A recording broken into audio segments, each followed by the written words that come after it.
Hello दोस्तों, विशिष्ट short hand channel पर आप सभी का बहुत बहुत स्वागत है। प्लीज़ चैनल को लाइक, सब्सक्राइब और शेयर करें ताकि नई नई डिक्टेशन आप सभी तक जल्दी जल्दी पहुंच सकें और जल्दी से जल्दी आप सिलेक्शन पा सकें। स्टार सभापति महोदय, जिस भावना से मैंने यह बिल पेश किया है उसके महत्व को सरकारी और विरोधी पक्ष दोनों ने एक मत से अनुभव किया है कि देश में बेकारी की समस्या एक भयंकर रूप धारण कर रही है और इसके कारण हमारे देश का विकास, चाहे वह सामाजिक हो, आर्थिक हो या सांस्कृतिक हो, रुका हुआ है।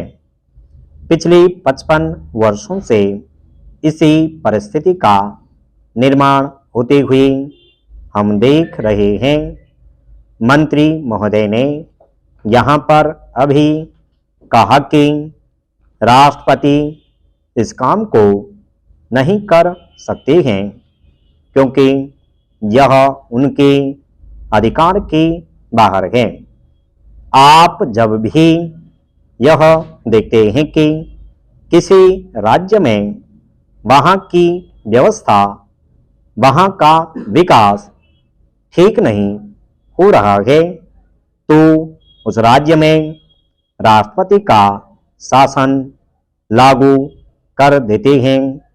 जब किसी राज्य में अराजकता फैल रही हो, विकास का काम समाप्त हो गया हो और वहाँ के नेता जिम्मेदारी से काम न करते हों तो वहाँ पर राज्यपाल का शासन लागू कर दिया जाता है। ऐसे अनेक उदाहरण हमारे देश में मौजूद हैं। इसी प्रकार हमारे राष्ट्रपति सबसे ऊंचे अधिकारी हैं और अगर देश में इस तरह की स्थिति काफ़ी समय तक चलती रही तो राष्ट्रपति को आपातकालीन स्थिति में इस देश की सुरक्षा के लिए, इस देश की प्रगति के लिए सारी जिम्मेदारी अपने हाथ में ले लेने का अधिकार है। हमारे भाइयों ने बहुत से उदाहरण दिए कि राज्यों में संयुक्त सरकारें नहीं चली, लेकिन उसके पीछे राजनीतिक मामले थे। अगर कोई राजनीतिक पार्टी जिम्मेदारी से काम नहीं करती तो संविधान में यह स्पष्ट है कि उस राज्य की सारी जिम्मेदारी राष्ट्रपति की है। मैं आपको एक उदाहरण देना चाहता हूँ।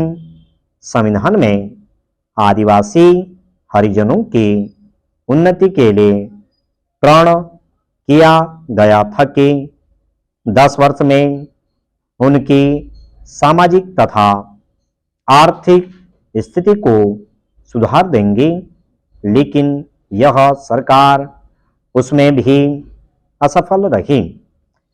इस समय को 4 बार 10-10 साल के लिए बढ़ाया जा चुका है, लेकिन फिर भी उनकी आर्थिक और सामाजिक उन्नति नहीं हो रही है। इसमें यह सरकार बिल्कुल असफल रही है। पिछले सत्र में इस विषय पर सरकार के विरुद्ध अविश्वास का प्रस्ताव भी आया था।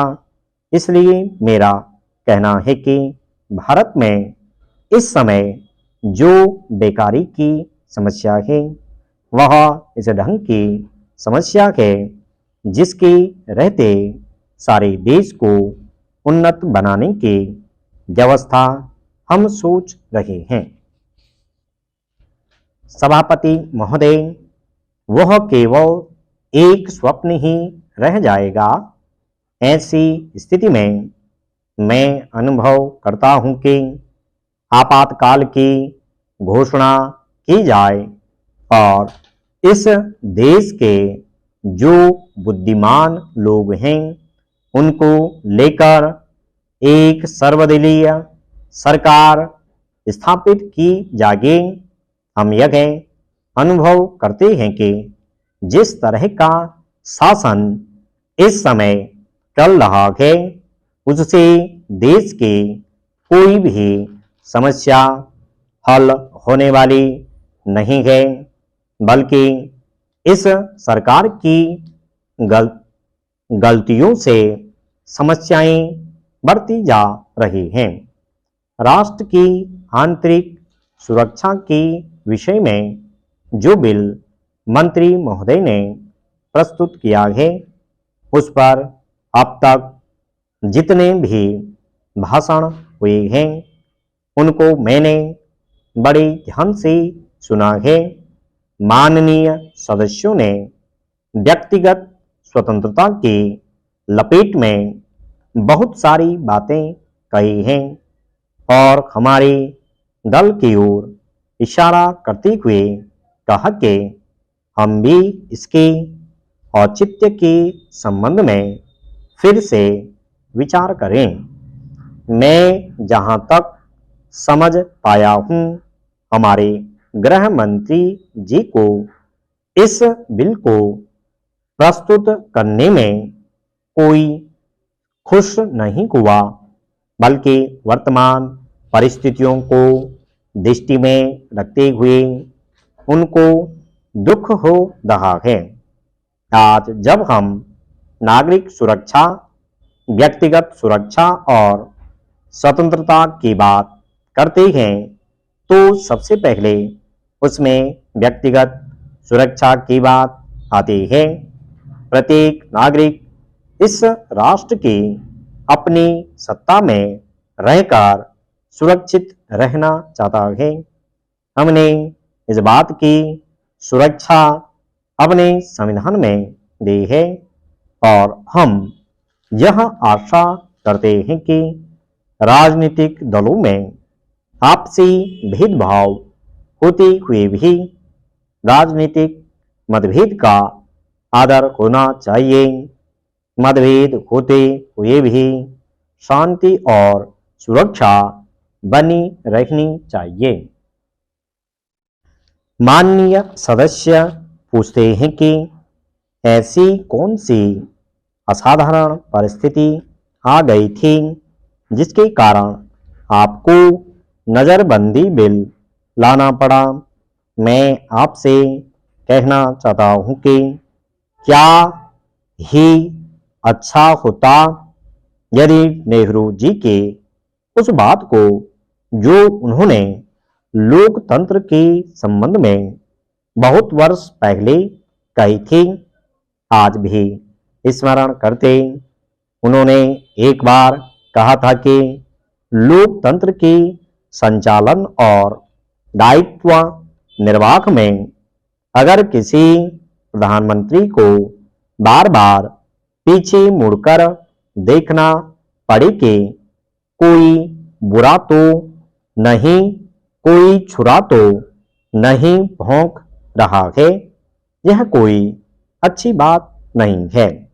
यदि ऐसी परिस्थिति देश में पैदा हो जाए, सांप्रदायिक दृष्टि से देश के विभिन्न स्थानों पर सांप्रदायिक दंगे हो रहे हों, उनका सामना करते हुए यदि हम जनता को सुरक्षा दे सकें तो फिर किसी बिल की आवश्यकता नहीं है। स्टॉप।